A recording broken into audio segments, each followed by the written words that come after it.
Bonjour, je m'appelle Christina, bienvenue sur ma chaîne.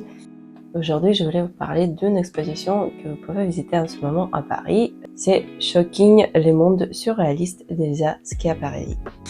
On va d'abord qui est Elsa Schiaparelli. C'est une créatrice de mode d'origine italienne qui est née à la fin du 19e siècle en Italie à Rome, qui ensuite s'est installée à Paris et a créé sa maison de couture dans les années 30 et existait jusqu'à les années 50. Elle est connue premièrement comme une avant-gardiste. Elle travaillait beaucoup avec les artistes dont Salvador Dali et ses créations souvent étaient un peu surréalistes.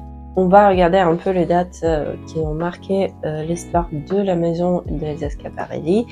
Déjà en 1927, elle a créé un peu le trompe-l'œil qui pour l'époque est vraiment quelque chose novateur.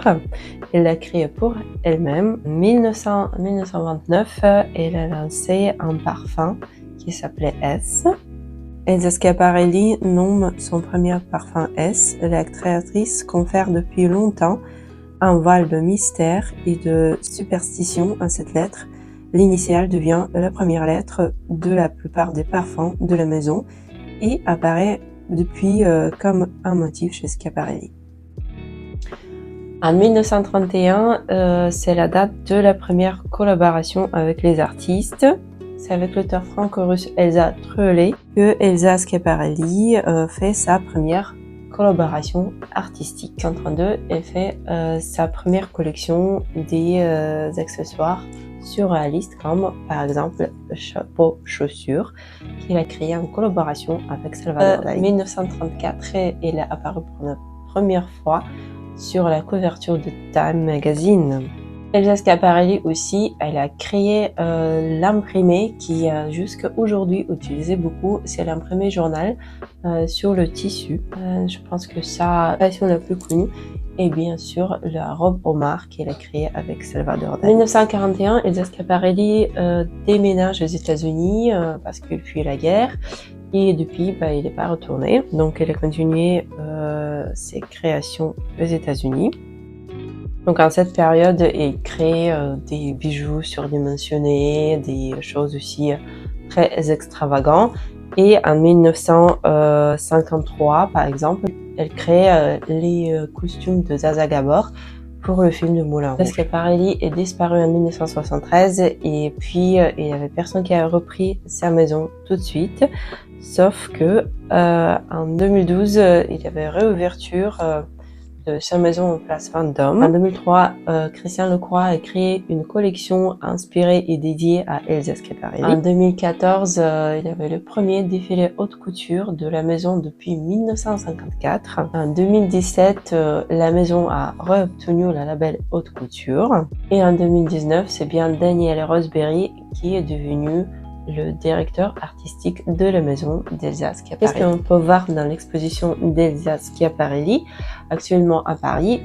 Premièrement, c'est beaucoup d'esquisses des robes qui étaient faites par Elsa et par ses équipes. Moi personnellement, c'est la partie qui m'intéresse beaucoup parce que je trouve que c'est très intéressant de voir les traits, comment l'idée en fait de l'idée qui était dans la tête de couturier. Donc on peut voir beaucoup d'esquisses, ça c'est sûr. Puis on voit aussi beaucoup des pièces, des accessoires comme les gants par exemple. On voit beaucoup des créations de périodes différentes, donc la période avant 1954 et la période après 2019. Dans la période avant 1954, donc les créations qui étaient faites par Elsa Schiaparelli elle-même, on voit déjà toute la collection qu'elle a fait avec les artistes et aussi il y a bien sûr la robe homard qui bijou de cette collection qui est très connue. Il faut savoir que en 1937, la date d'apparition de cette robe, il a fait un scandale parce qu'elle était très provocatrice pour l'époque. Puis on voit aussi la collection Zodiac qui est vraiment devenue une inspiration pour beaucoup des autres collections, pour beaucoup des autres couturiers. La collection Zodiac, c'est la collection d'automne-hiver 1938-1939. Et les deux sujets principaux de cette collection, c'est l'astrologie bien sûr, mais aussi le château de Versailles.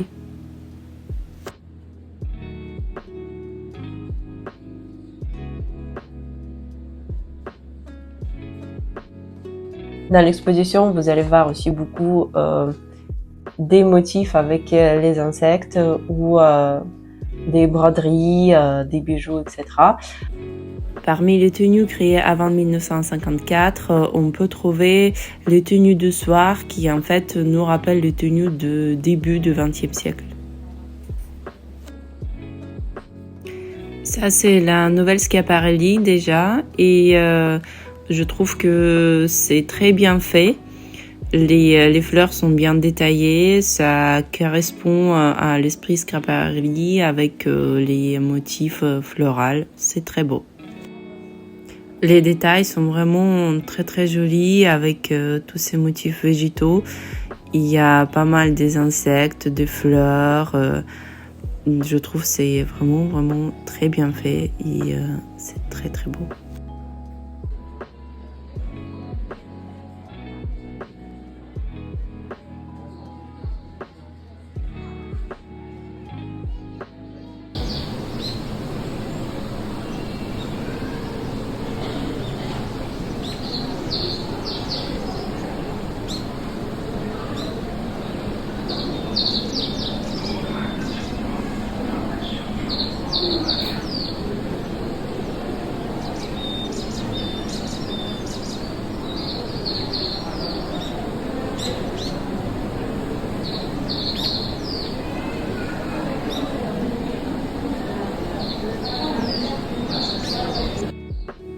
Le parfum occupe pas mal de place dans cette exposition et franchement c'est justifié parce que l'emballage des parfums des Schiaparelli c'est quelque chose d'extraordinaire.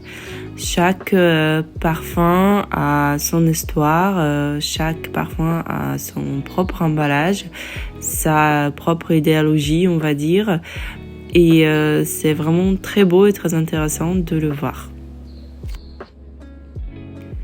Dans la partie, on va dire, moderne de l'exposition, on voit les robes qui étaient créées après, 2019.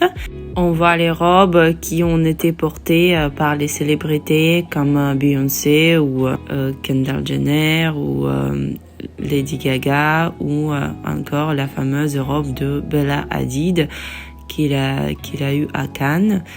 Donc c'est aussi très intéressant de les voir en vrai parce que on les a vus dans les vidéos des tapis rouges.